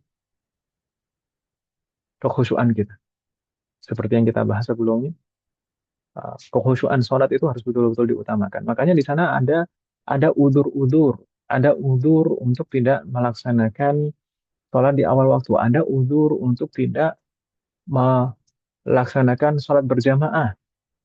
Di sana ada udur nih, kita sempat membahasnya di sebelum Ramadan kemarin di Majelis Mudarasah setiap Senin malam Selasa. Di sana ada udur-udur sholat berjamaah. Di antaranya apa? Di antaranya kalau orang sakit, sakit yang mana kalau misalkan dipaksakan maka akan mengganggu kekhusyuan. Kemudian uh, saat dalam kondisi sangat lapar dan sudah disediakan makanan yang sangat enak, maka makan dulu biar nggak nanti terganggu kekhusyuan. Bahkan termasuk juga masa pengantin baru, masa pengantin baru, nah, di sholat-sholat malam itu juga termasuk udzur untuk tidak sholat berjamaah. Karena apa? Ya, sebenarnya adalah semuanya itu untuk mengutamakan kekhusyuan. Supaya sholat itu tidak hanya sekedar dikerjakan, tidak hanya sebatas menggugurkan kewajiban, tapi kita juga mendapatkan faidah dan manfaat dari sholat itu. Kita menghadirkan makna sholat itu di dalam hati kita, sehingga sholat itu akan mewarnai kehidupan kita. Harapan seperti itu. Semoga Allah memberikan taufik kepada kita semua. Kemudian, terakhir, sebenarnya lafadz iqamah banyak kemiripan dengan lafadz adzan. Hanya saja di sana tidak ada pengulangan dan di sana ada tambahan qad qamatis sholatu, qad qamatis sholatu. Ya atau ya? Naam. Selain itu sama, dari takbir, kemudian dua kalimat syahadat, hayya 'alas shalah, hayya 'alal falah. Namun di sana ada tambahan qad qamatis shalat, qad qamatis shalat. Ini juga pengulangan yang merupakan penegasan. Jadi di sana ada dua penegasan. Artinya qad qamatis shalah, salat telah ditegakkan. Ini kalau diartikan secara harfiah. Tapi maksudnya adalah ini peringatan. Ini sudah betul-betul mepet, mau segera, akan betul-betul segera dilaksanakan salat. Jadi kalau umat sekalian yang belajar bahasa Arab di sana, kalau kita perhatikan bentuk fi'lunnya adalah fi'lun madin dan ditegaskan pula dengan qad. Qad qamat. Qad qamat. Qamat ini adalah fi'lun madin. Sebenarnya pada dasarnya fi'lun madin itu menunjukkan waktu yang lampau yang telah terjadi. Namun di dalam bahasa Arab seringkali di dalam bahasa Arab itu memahami itu tidak bisa secara zahir. Kalau di dalam ilmu balaghah, ini ilmu balaghah itu termasuk bagian dari ilmu bahasa Arab. Jadi tahapannya setelah belajar sorof, nahwu, nanti balaghah. Balaghah di antara yang dibahas dalam balaghah adalah terkait dengan kandungan makna dan maksud dari suatu ungkapan. Maka terkadang di dalam bahasa Arab digunakan fi'lun madin, kata kerja yang telah lampau untuk sesuatu yang akan terjadi. Maksudnya adalah untuk penegasan. Bahasanya hal itu akan betul-betul terjadi. Banyak ayat yang menggunakan uslub atau redaksi seperti itu. Seperti idza jaa nasrullah. Apakah ketika turun ayat itu sudah betul-betul datang? Belum, tapi itu menunjukkan pasti akan datang. Ini juga qad qamatis shalah. Bahkan di sana digunakan penegasan qad. Qad itu kalau disebutkan sebelum fi'lun madin, kata kerja lampau, itu untuk penegasan. Dan diulangi lagi di sini. Qad qamatis shalah, qad qamatis shalah. Jadi banyak sekali penegasan di sana. Penegasan yang pertama adalah ini menggunakan fi'lun madin, kemudian diawali dengan qad dan diulangi kalimat itu. Maka maksudnya apa? Dengan semua penegasan itu, kita harus segera bersiap-siap. Bersiap betul-betul secara lahir dan batin. Ini sudah betul-betul waktunya. Wafaqanallahu jami'an. Padahal sebenarnya kalau normalnya, Muhaji kalian, normalnya kalau di dalam bahasa Arab, penegasan itu, penegasan yang berulang-ulang dan banyak seperti ini, itu biasanya digunakan untuk orang yang mengingkari. Kalau di dalam balaghah seperti itu, normalnya, kalau orang yang kita ajak bicara itu netral, maka kita tidak perlu penegasan. Sedangkan kalau orang yang kita ajak bicara itu ragu akan apa yang kita sampaikan, maka kita butuh satu penegasan. Tapi kalau orang yang kita ajak bicara itu mengingkari apa yang kita sampaikan, maka kita butuh lebih dari satu penegasan. Itu normalnya seperti itu kalau di dalam bahasa Arab. Itu dibahas di balaghah. Namun bukan di sini. Di sini sebenarnya penegasan-penegasan di sini ditujukan kepada kita, orang-orang yang mau hendak melaksanakan sholat. Ini bukan karena kita mengingkarinya, bukan. Tapi penegasan-penegasan di sini adalah betul-betul agar kita mempersiapkan diri kita secara lahir dan batin. Mempersiapkan secara fisik kita semuanya. Kita berbaris di shaf, kemudian kita menghadapkan badan kita ke arah kiblat, kemudian bersiap secara batin juga kita menghadapkan hati kita kepada Allah Subhanahu wa taala.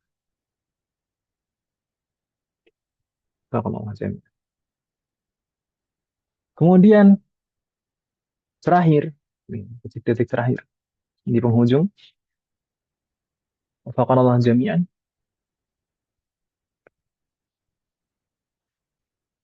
Di sana ada sunnah yang sangat ditekankan. Setiap kali kita mendengar lafaz adzan dan iqamah, yaitu kita menirukan. Kita menirukan setiap lafaz itu. Ketika muadzin mengucapkan takbir dengan lisannya, maka kita ucapkan juga dengan lisan kita. Dua kalimat syahadat, maka kita mengucapkan dua kalimat syahadat dulu. Ya atau ya? Nah, Nah, maka apa sebenarnya faedah dari itu atau hikmah dari itu semua?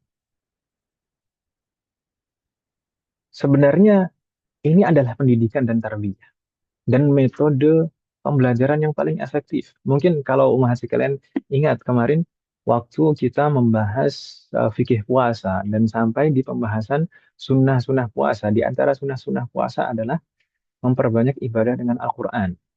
Dan kita sampaikan di sana bahwasanya beribadah dengan Al-Quran itu tidak hanya dengan membacanya saja, tapi di sana ada 5 tingkatan beribadah dengan Al-Quran, ya atau ya. Yang pertama apa? Al-istima, yaitu menyimaknya. Kemudian yang kedua apa? Tilawah, yaitu membacanya. Kemudian yang ketiga apa? Al-hifz, menghafalkannya. Kemudian yang keempat apa? Tadabbur, mentadaburinya, menghayatinya, merenunginya. Dan yang kelima adalah al-amal, mengamalkannya. Dan kita sampaikan saat itu bahwasanya sebenarnya urutan ini adalah urutan pembelajaran Al-Quran yang paling efektif. Dan bahkan bukan hanya dalam Al-Quran saja, dalam semua hal. Ketika seseorang atau seorang anak pertama kali belajar, maka hal yang harus dilakukan pertama adalah mendengar dan memperhatikan. Mau belajar apapun,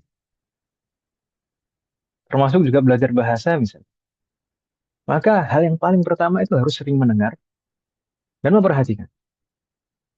Ketika seseorang telah sering mendengar dan saling memperhatikan, maka berikutnya dia akan mudah untuk menirukannya.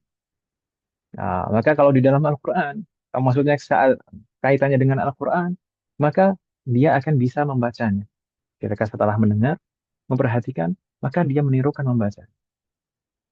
Dan itu metode pembelajaran Al-Quran yang paling efektif, yang sejak dahulu dilakukan dari malaikat Jibril kepada Nabi Muhammad. Itu dengan metode talaqi. Malaikat Jibril membaca, kemudian Nabi Muhammad menirukannya. Demikian juga Nabi Muhammad kepada para sahabat.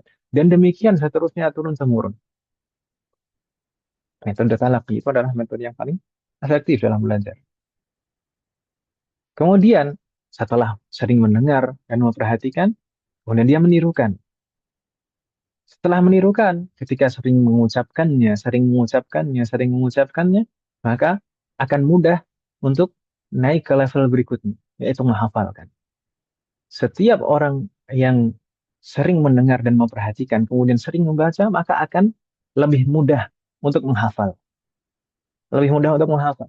Berbeda, pasti berbeda antara orang yang jarang mendengar, murotal misalnya, dan jarang membacanya, kemudian menghafal, tentu berbeda dengan orang yang sering mendengar, memperhatikan, dan sering membacanya. Orang yang sering mendengar, memperhatikan, dan sering membacanya akan lebih mudah untuk menghafal. Dan itu mujarrab, itu sudah teruji. Sudah teruji. Dan saya mempraktekkan ke anak-anak saya, alhamdulillah. Astagfirullah. Kemudian setelah seseorang menghafal, maka menghafal itu adalah uh, kunci ketika seseorang tiga-tiganya sudah sering mendengar, memperhatikan, kemudian sering membaca dan melafadzkannya, kemudian menghafalkannya juga, maka pasti akan sangat mudah baginya untuk mentadaburi. Akan berbeda orang yang tidak hafal, jarang membaca, jarang mendengar, dengan orang yang sering mendengar, sering membaca dan menghafalnya. Itu akan berbeda dalam mentadaburi. Makanya di sini juga demikian, wahai sekalian. Ketika lafaz-lafaz azan itu dikumandangkan, kita disunahkan untuk menirukannya. Setelah kita mendengar, kita tirukan dengan lisan kita. Harapannya apa? Kita bisa menghadirkan di dalam hati kita makna dari lafaz-lafaz itu. Dengan mendengar, kemudian melafazkannya, maka harapannya kita akan lebih mudah untuk menghadirkan makna dari lafaz-lafaz itu di dalam hati kita. Setelahnya apa? Harapannya setelahnya adalah itu akan berbuah dengan amal. Itu akan berbuah dengan amal. Jadi setelah kita mendengar, kemudian kita mengucapkan, kemudian kita hadirkan di dalam hati, maka kita mengamalkan. Wafaqanallah jami'an. Namun, ketika kita mendengar muadzin yang mengucapkan hayya 'alas shalah dan hayya 'alal falah, kita disunahkan mengucapkan apa, Mas sekalian? La haula wala quwata illa billah. Kenapa? Kenapa kok kita mengucapkan itu, bukan mengulangi apa yang diucapkan oleh muadzin? Hayya 'alas shalah, hayya 'alal falah. Kenapa?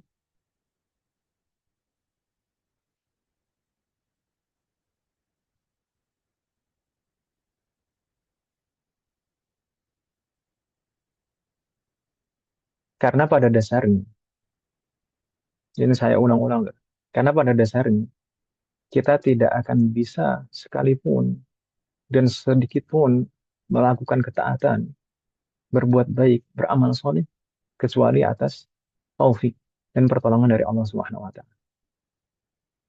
Kita itu lemah, hamba yang lemah, hati kita lemah, dan yang memberikan kekuatan kepada kita hanya Allah Subhanahu wa taala. Maka ketika kita sadar bahwasanya kita memiliki kewajiban yang paling utama, tujuan kita diciptakan di bumi ini adalah untuk beribadah kepada Allah Subhanahu wa taala. Ketika kita menyadari, maka kita dianjurkan untuk memohon kepada Allah Subhanahu wa taala, memohon pertolongan. Jadi sebenarnya kalimat la haula wala quwwata illa billahil aliyil azim. La haula, tidak ada usaha. Haul, haul itu usaha. Wala quwwata, dan tidak ada kekuatan kecuali atas pemberian Allah Subhanahu wa taala. Kita tidak bisa berusaha apapun sekecil apapun dan tidak memiliki kekuatan sekecil apapun kecuali apa yang telah diberikan oleh Allah Subhanahu wa taala. Sebenarnya kalimat ini adalah mengandung doa. Sebenarnya kalimat ini adalah mengandung doa. Jadi doa itu tidak hanya doa yang ya Allah berikanlah aku demikian demikian dan demikian. Tidak, tidak hanya seperti itu. Justru terkadang doa yang lebih cepat untuk diijabahi oleh Allah Subhanahu wa taala adalah jenis-jenis doa yang menunjukkan lemahnya kita di hadapan Allah Subhanahu wa taala dan betapa butuhnya kita kepada Allah Subhanahu wa taala. Coba perhatikan beberapa doa dari beberapa nabi. Itu seperti itu. Doa di beberapa nabi. Tuh, kita coba perhatikan misalnya Nabi Nabi Musa misalnya, atau Nabi Ibrahim misalkan, atau yang lain-lain. Doanya itu bukan secara terang-terangan minta apa tidak, tapi menunjukkan betapa lemahnya kita dan betapa butuhnya kita kepada Allah Subhanahu wa taala. Sekarang Rabbi inni wahanal 'azmu minni washta'ala ar-ra'su syaiba. Rabbi inni massani yadurru wa anta arhamur rahimin, doanya Nabi Ayub. Rabbi inni massani yadurru. Ya Allah, aku ditimpa keburukan. Wa anta arhamur rahimin, sedangkan engkau adalah zat yang paling pengasih lagi maha penyayang. Dan doa nabi-nabi yang lain itu tidak betul-betul secara terang-terangan langsung minta apa kita tidak, tapi menunjukkan betapa butuhnya kita kepada Allah Subhanahu wa taala dan betapa lemahnya kita. Justru yang seperti itu biasanya akan lebih cepat untuk diijabah. Makanya di sini pun juga demikian. Ketika kita sadar, kita mendengar dan kita menyadari bahwasanya kita mempunyai kewajiban kepada Allah Subhanahu wa taala, maka kita mengucapkan la haula wala quwata illa billahil aliyil azim, harapannya agar Allah memberikan taufik dan kekuatan kepada kita semua. Dan Karena memang sebenarnya ini semuanya berat. Ini semuanya berat. Tadi kita sebutkan ayat inna nafsa la'ammaratun bisu illa ma rahimah rabbi. Sesungguhnya jiwa dan hati itu selalu condong kepada keburukan kecuali yang dirahmati oleh Allah Subhanahu wa taala. Dan di dalam ayat yang lain, wasta'inu bis sabri was salat. Wa innaha lakabiratun illa 'alal khashiyin. Ista'inu bis sabri was salat, mau mintalah pertolongan dengan sabar dan salat. Kemudian ayat berikutnya apa? Wa innaha lakabirah. Berat, berat itu semuanya berat. Maka kita memohon kepada Allah di sini dengan kalimat la haula wala quwata illa billahil aliyyil azim. Kemudian ketika saat iqamah dikumandangkan qad qamatis salatu, maka disunahkan bagi kita untuk mengucapkan aqamahallahu wa adamaha ma damatis samawati wal ardu. Saya ulangi lagi. Aqamahallahu wa adamaha ma damatis samawati wal ardu. Aqamahallah. Semoga Allah selalu menjadikan salat itu ditegakkan. Wa adamaha. Dan menjadikannya kekal. Sampai kapan? Maksudnya selalu ditegakkan. Sampai kapan? Ma damatis samawati wal ardu. Selama semua langit dan bumi itu masih ada. Maksudnya sampai hari kiamat. Semoga sholat ini selalu dijaga agar selalu ditegakkan di muka bumi. Wafaqanallahu jami'an. Sunnah untuk mengulangi apa yang diucapkan oleh muadzin ini berlaku di adzan dan juga berlaku di iqamah sekali. Jadi tidak hanya di adzan saja tapi juga di iqamah. Begitu itu saya. Semoga Allah memberikan taufik kepada kita. Ada pertanyaan? Saya minta maaf ini lewat 10 menit. Saya minta maaf sama sekalian. Ini offset agak kelebihan ini. Ada pertanyaan mau mungkin nanya, sebelum kita tutup? mau Nah, nanya Ustaz. silakan. Ya, kalau tadi kemarin sudah dibahas untuk kekusukan itu yang diutamakan ya, Ustaz. Nah, Tapi saya pengen ukur aja kalau misalnya kayak orang laki-laki gitu tidak bisa susah untuk kusuk kalau berjamaah di masjid misalnya. Apakah itu berarti dia diperbolehkan untuk tidak berjamaah di masjid gitu? Sedangkan itu kan memang kewajiban bagi seorang laki-laki gitu, Ustaz. Tapi dia kalau di sana mungkin rame ada dan sebagainya itu dia tidak bisa kusuk gitu. Itu gimana Ustaz? Makasih. jazakallahu khairan katsiran atas pertanyaannya. Semoga Allah memberikan taufik kepada kita semua. Pertama, mungkin kita harus memahami apa hukum sholat berjamaah.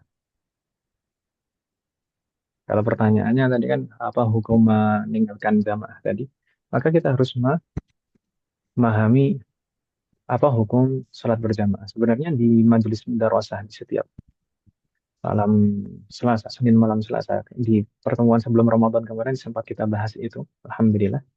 Mungkin ibu-ibu masih ingat atau sudah lupa.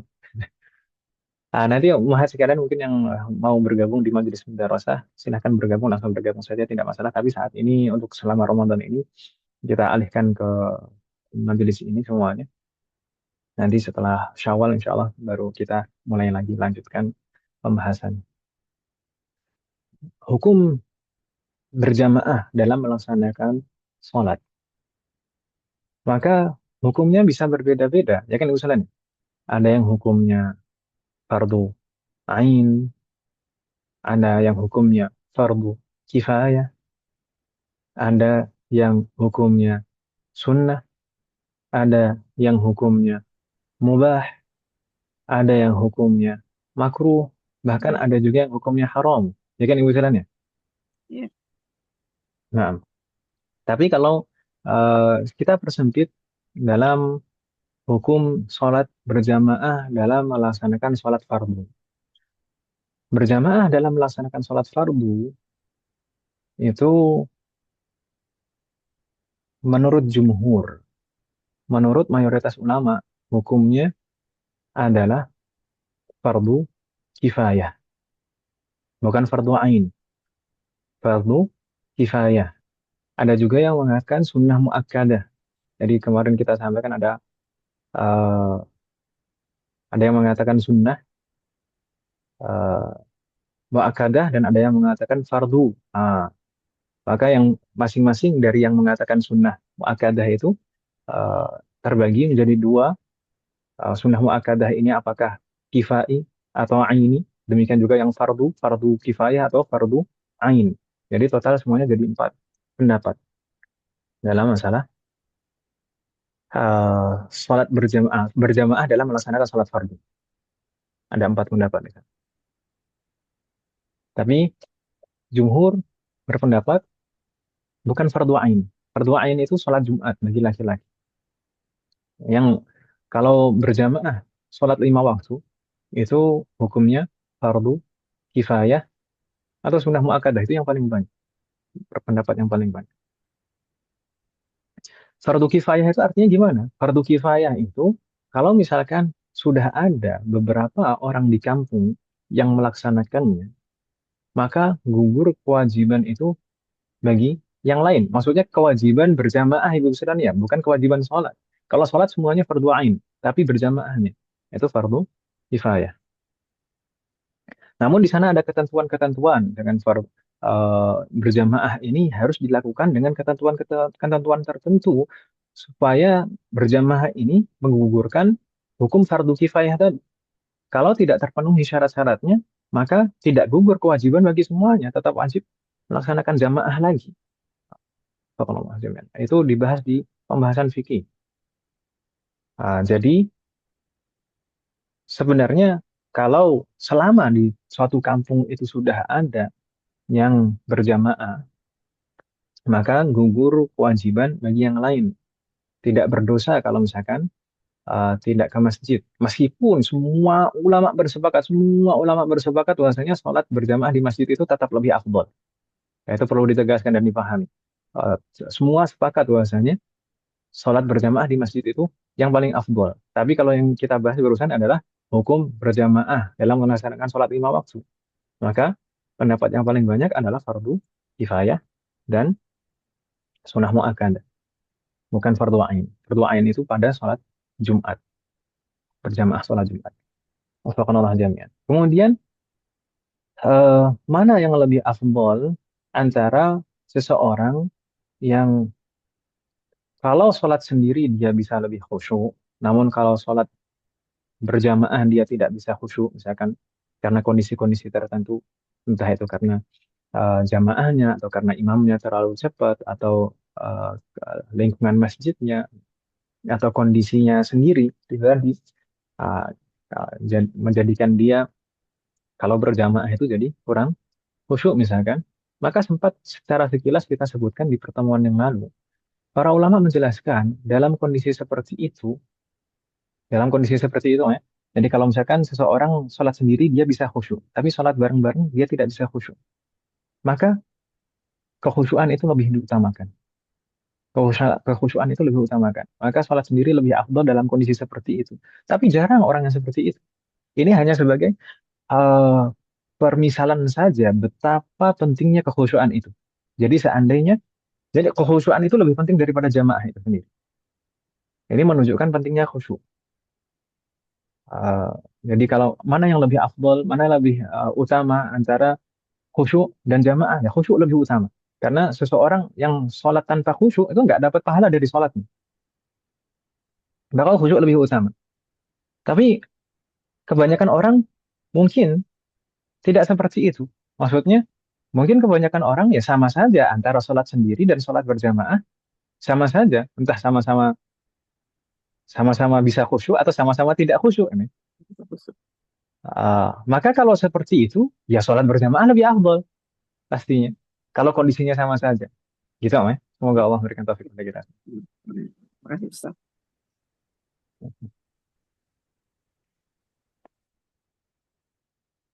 Ada lagi pertanyaan masih kalian?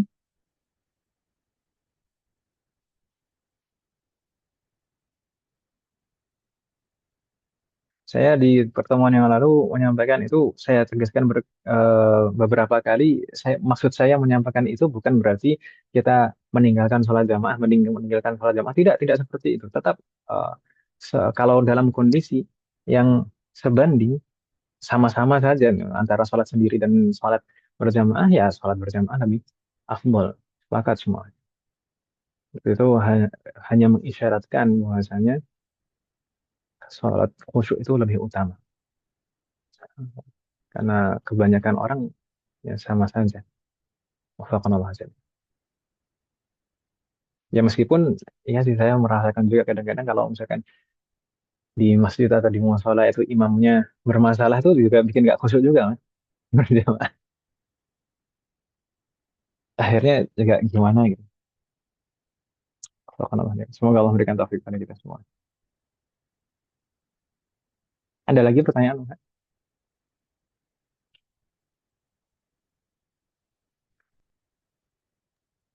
Lanjut, Ustaz. Saya minta maaf ini kelebihannya agak banyak masih kalian. Semoga Allah memberikan Iya, taufik kepada Ustaz. kita dan mengampuni dosa kita. Dimaafkan Ibu Sirani. Ya, Kita Ustaz. cukupkan wahai sekalian. Semoga apa yang kita bahas dan pelajari hari ini bermanfaat dan barokah. Semoga Allah selalu memberikan taufik kepada kita semuanya agar kita bisa mengamalkan setiap ilmu yang kita pelajari. Amin. Semoga Allah selalu memberikan kemudahan, keberkahan, kesabaran, keistiqomahan serta keikhlasan dalam proses belajar kita. Semoga Allah selalu memberikan taufik dan hidayah kepada kita semuanya. Demikian juga kepada orang-orang yang kita sayang. Semoga Allah selalu melindungi kita semuanya dan juga orang-orang yang kita sayangi dimanapun berada. Jika di antara kita ada yang sakit atau kerabat kita atau keluarga kita ada yang sakit, semoga segera diberi kesembuhan oleh Allah Subhanahu wa taala. Semoga Allah menjadikan kita semuanya termasuk hamba-Nya yang soleh dan solehah dan bertakwa kepada. Semoga Allah menjadikan keluarga kita dan anak keturunan kita termasuk hamba-Nya yang soleh dan solehah. Dan semoga terlahir dari mereka generasi ulama. Semoga Allah mengumpulkan kita bersama dengan keluarga kita dan anak keturunan kita di surga Firdaus. Semoga Allah selalu melindungi negara kita dan memperbaiki kondisi negara kita. Semoga Allah memberikan pemimpin yang terbaik untuk negara kita dan memperbaiki pemimpin-pemimpin kita. Semoga Allah mengampuni semua dosa-dosa kita dan menerima semua amal ibadah kita. Semoga Allah mengampuni semua dosa orang tua kita dan guru-guru kita dan menerima semua amal ibadah mereka. Semoga Allah selalu memberikan keberkahan dalam setiap urusan kita, termasuk dalam ilmu, waktu, usia, dan keluarga kita. Semoga Allah selalu memberikan taufik kepada kita semuanya agar kita bisa senantiasa ridho, bersabar, dan bersyukur atas semua ketetapan dan ketentuan Allah Subhanahu wa taala. Semoga Allah memberikan kepada kita semuanya husnul khotimah. Semoga di sisa Ramadan ini Allah selalu memberikan taufik dan pertolongan kepada kita semuanya agar kita bisa maksimal beribadah di dalam dan Allah menerima semua amal ibadah kita dan mengampuni dosa-dosa kita.